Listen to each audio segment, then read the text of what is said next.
तीसरी जमात मजमून माहौल का मुताला सबक नंबर 5 ज़माने की पहचान। प्यारे बच्चों, आज हम आपकी दरसी किताब का सबक ज़माने की पहचान इसके बारे में मालूमात हासिल करेंगे।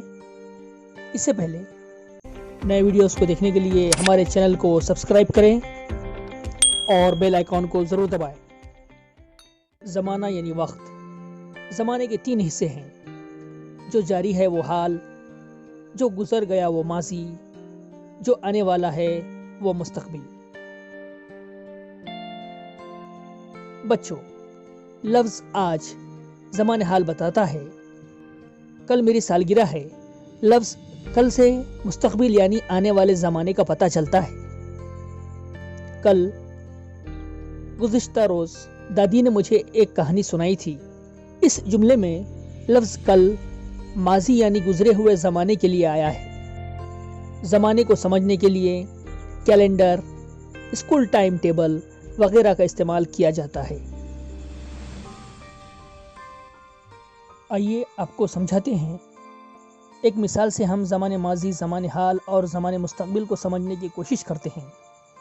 आज पीर है, ये ज़माने हाल को ज़ाहिर करता है। कल इतवार था, ज़माने माजी है, जबकि कल मंगल होगा, ज़माने मुस्तकबिल है यानी आने वाला ज़माना। प्यारे बच्चों, आपने कैलेंडर तो देखा ही होगा। आपसे कुछ सवालात पूछते हैं, बताओ तो भला कैलेंडर का इस्तेमाल हम किन कामों के लिए करते हैं? कैलेंडर का सफ़ा तुम कब तब्दील करते हो?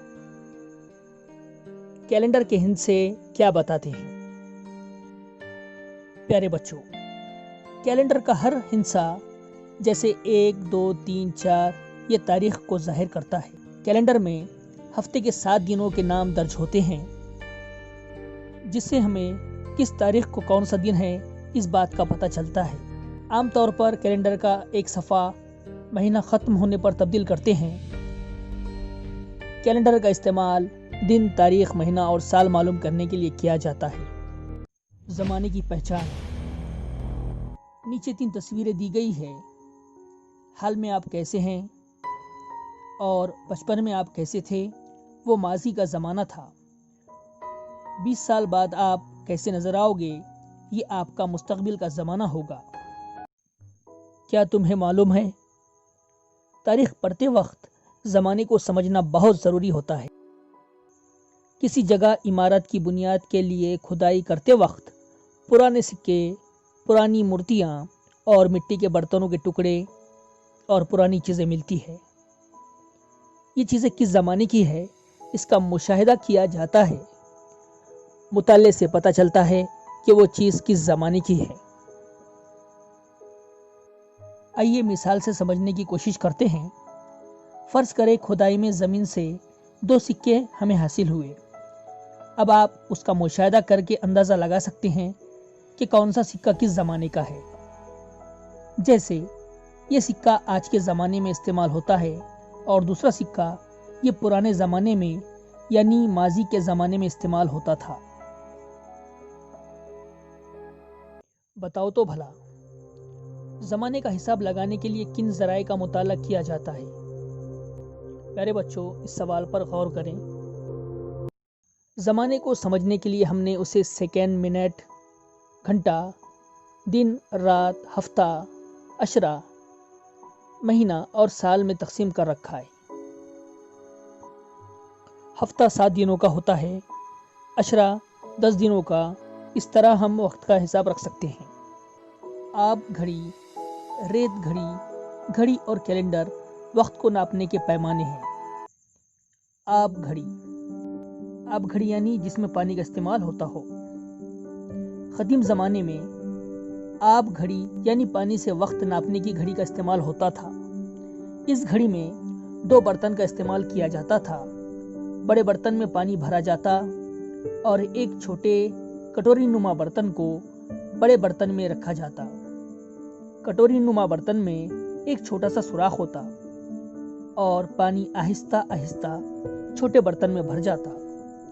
जब छोटा बर्तन पूरा भर जाता तो समझा जाता कि एक पहर गुजर गया।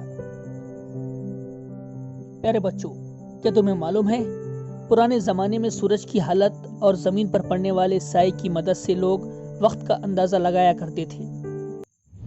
کیا تمہیں معلوم ہے، ایک دن کو 4 پہروں میں تقسیم کیا جاتا تھا اور رات میں 4 پہر ہوتے تھے۔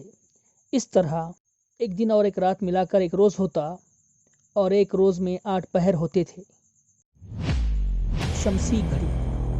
پیارے بچوں، شمس یعنی سورج۔ سورج کو شمس بھی کہتے ہیں۔ سورج کے سائے کی مدد سے وقت ناپا جاتا تھا۔ اس گھڑی کو شمسی گھڑی کہا جاتا تھا۔ اس گھڑی میں گول دائرہ نما ڈائل کے بیچوں بیچ ایک کیل یا کوئی اونچا حصہ لگا ہوتا ہے۔ گول ڈائل پر پڑنے والے سورج کے سائے کی مدد سے وقت ناپا جاتا تھا۔ یہ بھی وقت کی پیمائش کا ایک طریقہ تھا۔ ریت گھڑی۔ 14ویں صدی میں یعنی آج سے تقریباً 700 سال پہلے یورپ میں ریت گھڑی کا استعمال کیا جاتا تھا۔ اس میں ایک لکڑی کے چوکون یا گول حصے میں شیشے کے 2 پیالے ایک دوسرے سے جڑے ہوتے تھے۔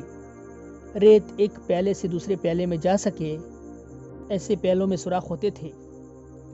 ایک پیالے میں باریک سوکھی ریت، جسے بالو کہتے ہیں، ڈال کر اس پیالے کے سوراخ سے پوری ریت 1 گھنٹے میں دوسرے پیالے میں گر جائے، اس کا انتظام کیا جاتا۔ پوری ریت نیچے کے پیالے میں گرتے ہی اسے فوراً الٹ کر رکھ دیا جاتا۔ اس طرح 1 گھنٹہ گنا جاتا تھا۔ ایسی ریت گھڑیاں بھارت میں بھی استعمال کی جاتی تھی۔ آج کے دور میں ہم مختلف قسم کی گھڑیوں کا استعمال وقت کی پیمائش کرنے کے لیے کرتے ہیں۔ جیسے بعض گھڑیوں میں کانٹوں کا استعمال یا سوئیوں کا استعمال ہوتا ہے، جبکہ دوسری قسم کی گھڑیوں میں ہندسوں کا استعمال ہوتا ہے، جسے ہم ڈیجیٹل گھڑیاں کہتے ہیں۔ بتاؤ تو بھلا، ہم زمانے کو الگ الگ طریقے سے کیوں تقسیم کرتے ہیں؟ غور کیجیے۔ چلیے ہم ہی بتا دیتے ہیں۔ ہم اپنے کاموں کی سہولت کے لیے الگ الگ طریقے سے زمانے کی تقسیم کرتے ہیں۔ مثلاً ابھی تھوڑی دیر پہلے، تھوڑی دیر بعد، آج کل، پرسوں جیسے الفاظ کا استعمال کرتے وقت ہم دل ہی دل میں زمانے کا حساب لگاتے ہیں۔ ہم نے کیا سیکھا؟ اپنے کاموں کی سہولت کے لیے ہم زمانے کو تقسیم کرتے ہیں۔ ابھی، تھوڑی دیر پہلے یا بعد جیسے الفاظ کا استعمال کر کے ہم زمانے کا حساب لگاتے ہیں۔ زمانے کو سمجھنے کے لیے گھڑی، کیلنڈر، اسکول ٹائم ٹیبل وغیرہ ذرائع کا استعمال کیا جاتا ہے۔ زمانے کی تقسیم کے وقت ہم سیکنڈ، منٹ، گھنٹہ، دن رات، ہفتہ، عشرہ، مہینہ، سال جیسے حصے استعمال کرتے ہیں۔ پرانی چیزیں یا عمارتیں، سکے، مٹی کے برتن کے ٹکڑے یا اطراف میں پائی جانے والی تاریخی چیزوں کے ذریعے زمانے کا پتہ چلتا ہے۔ گاؤں یا ماحول کی تاریخ سمجھنے میں اس سے مدد ملتی ہے۔